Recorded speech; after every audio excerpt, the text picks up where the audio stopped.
Listen to this. ESPN's Peter Schrager just said on national TV, "There is no team that feels more confident, has better juice, and has better vibes around their unit than the Cowboys right now." After beating the Eagles and the Chiefs back-to-back, is this fairy tale run actually happening? Stay until the end because the numbers are about to blow your mind. And it's only increased as far as being galvanized, believing in their head coach, believing in their quarterback.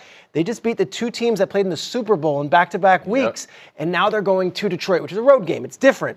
That said, there is no team that feels more confident, has better juice, and has better vibes around their unit than the Cowboys right now. And whether you want to say, oh, well, that's intangible stuff, that's all for you guys on TV and Disney movie and all that stuff. No, it's real. They are believing, and they are a completely different team than they were when they lost to Arizona less than a month ago. Okay, you just heard the emotion.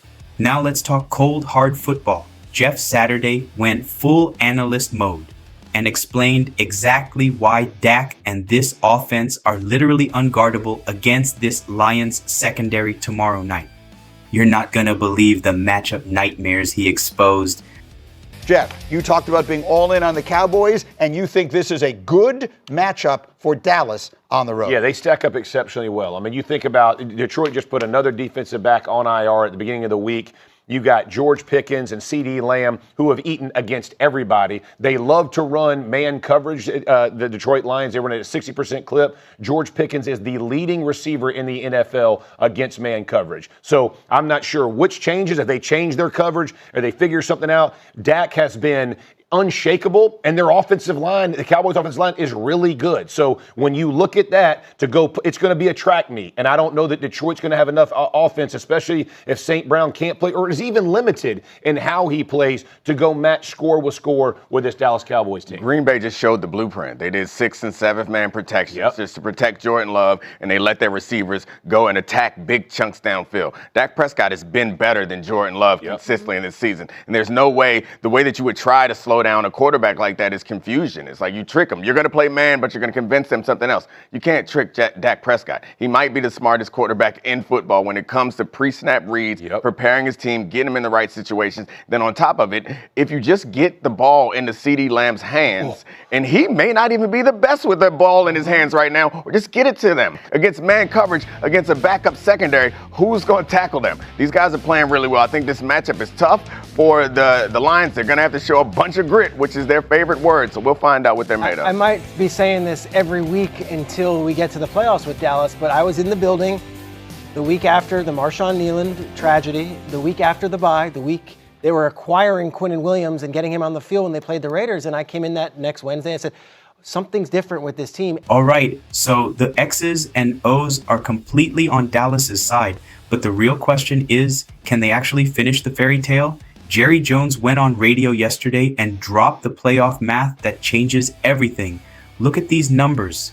The Cowboys are gaining on them in the suddenly very tight NFC East. Yesterday, Jerry Jones on his team's playoff chances.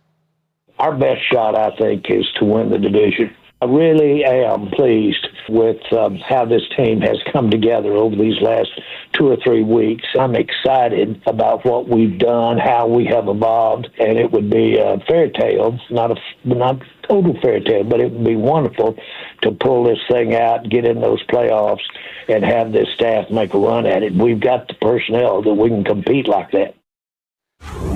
It just occurred to me as I was listening to that for the second time, like, good for him. Let him talk. He's done a lot, made a lot of the right moves and all that. What other owner is like, I think we can get into win the division? Like, that's our best shot right now. And the Eagles hear that. Like, he's like a caller to a talk show. He's like calling it. You know what? I think the best chance is to win. You're absolutely right, Jerry. I think it is. If you look at the way this thing stacks up, the Eagles have a tough game again. This is the owner of the team saying this on the radio. It really does illustrate the uniqueness. If it were another owner, I think it would be more like profound. Right. We all know Jerry. Right. I do not think that this is bulletin board material for the Eagles. They're like, because he's always talking. They'd be like, what Jerry say? Heard that before. Okay. I don't know if you saw the locker room footage from the win on Thursday, but Dak's in there and they shove a turkey in Jerry's face and he's biting the turkey. This is one of one as far as the owners go. He did his post-game news availability, with the turkey turkey leg. Oh, yeah. We were here Friday morning.